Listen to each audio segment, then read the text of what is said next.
Breaking news! Things are very hot behind the scenes at the Baltimore Ravens, and we have some very good news about one of our players. I confess that I was very happy about it. We also need to talk about the next game against the Bucs. Before continuing, make sure you have already pressed the like button if you believe that Derrick Henry will help us a lot this season. If possible, write it like this: Go Ravens! Let's go to the Super Bowl. Here's the thing, my friends. Derrick Henry, the beast of our backfield, just won AFC Offensive Player of the Week again, making it the third consecutive week that a Raven has taken home that honor. I mean, how amazing is that? This time, it's Henry's second win in just 3 weeks. And let me tell you, he earned every bit of it in that dominant Week 6 win over the Washington Commanders. Now let's break this down. The first half against Washington may have had some fans on edge, as Henry was pretty quiet with just 38 yards and a touchdown on 9 carries. A little slow by his standards, right? But the thing about Derrick Henry is that he's like a heavyweight boxer. He wears you down. In the second half, he totally took control. He racked up 94 more yards, added another touchdown, and increased his yards per carry to 6.27 in that half alone. It was like watching a lion hunt. Patient, powerful, and unstoppable. The moment that really sealed the deal, his 21st carry of the game, Ravens were up, and Henry breaks out a massive 27-yard run, cutting through Washington's defense like a hot knife through butter. That run was the dagger, folks. It pushed the Ravens deep into Commanders' territory, secured a first down, and pretty much ended any hopes they had of getting the ball back. It was pure domination, just the kind of play you expect from a guy who's leading the NFL in rushing yards and touchdowns. Speaking of which, Henry's now sitting at 704 rushing yards and 8 touchdowns. Those numbers aren't just good, they're MVP level. And yeah, you heard me right, MVP. Henry is in serious contention, not just for Offensive Player of the Year, but also for the league's biggest individual award. At 30 years old, he's still trucking like he's in his prime, and he's on pace to get close to that magical 2,000 yard mark. If he keeps this up, who's stopping him? The way Henry runs with that mix of patience, power, and speed, it's something special. He's giving this Ravens offense a whole new identity, one that's not just about being dynamic, but also about being physical and relentless. We've seen Lamar Jackson and this passing game shine, but now, with Henry's incredible consistency,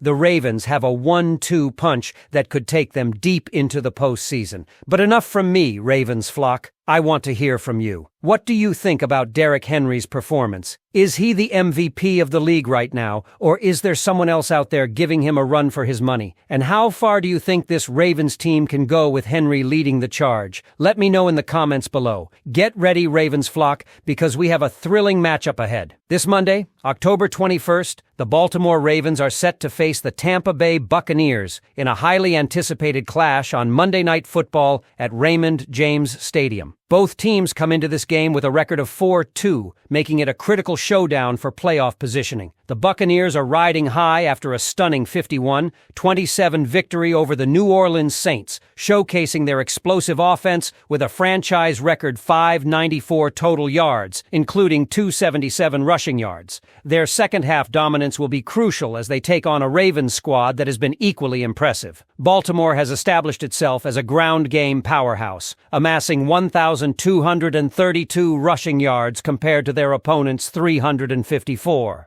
Derrick Henry has been a revelation, racking up 704 rushing yards and 9 touchdowns, while reigning MVP Lamar Jackson adds another layer of threat with his 403 rushing yards and strong passing performance. This game promises fireworks, so let's cheer on our Ravens as they aim for a 5th straight win. What are your predictions for this exciting matchup, where we dive deep into all things Baltimore Ravens? Today, we've got some exciting updates that are sure to ignite your passion for the game and keep you on the edge of your seat. So, grab your favorite snack, settle in, and let's break down what's happening in our beloved Ravens world. First up, let's talk about one of the most electrifying moves the Ravens made recently, signing Yannick Ngakoue to the practice squad just a few weeks ago. For those of you who may not know, Ngakoue is a veteran pass rusher with a solid track record in the league. He's a game changer, folks. After an underwhelming performance from our pass rush early in the season, this was a genius low-risk, high-reward decision by the Ravens front office. In his first game against the Bengals,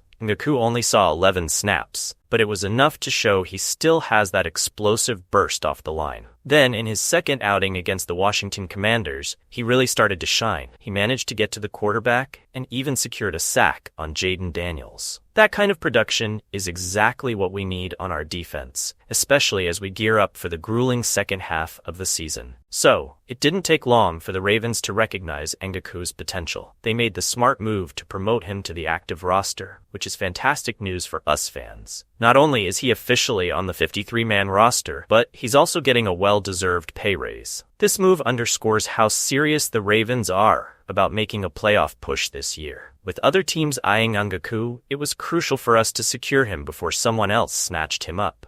However, every addition comes with a cost, and in this case, the Ravens had to release offensive lineman Saleh. It's always tough to see a young player go, especially when he was a draft pick last year. Saleh just didn't find his rhythm on the offensive line, and with the depth we're trying to build, tough decisions had to be made. Additionally, Demarion Williams was released from the practice squad, leaving us with 2 open spots for potential new talent.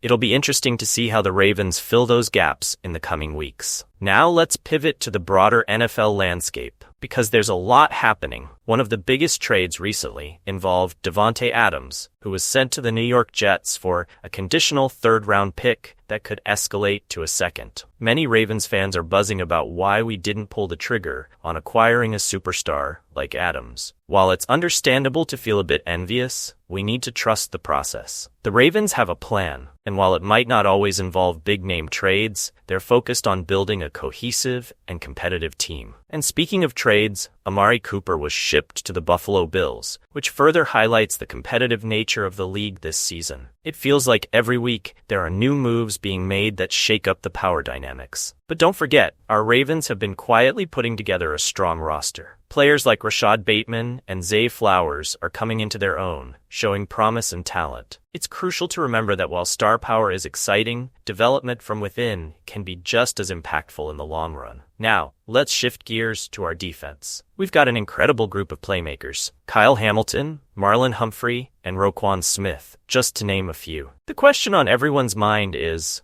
our defense really the issue? Or is it more about the schemes and execution? We've seen flashes of brilliance, but consistency is key. It's not about a lack of talent. It's about honing in on the right strategy and ensuring that our players are executing their assignments effectively. So, as we wrap up this exciting discussion, I want to hear from you, Ravens Nation. What do you think about the Ravens' decision to promote Ngaku to the active roster? Are you satisfied with how the team is building this year? And with all the trades happening around the league, do you feel we should have made a bigger splash? Your thoughts and opinions matter, and I can't wait to read them in the comments below. Let's keep the conversation going, share your predictions for the upcoming games, and most importantly, stay tuned for more updates. The season is heating up, and as always, we're in this together. Go Ravens!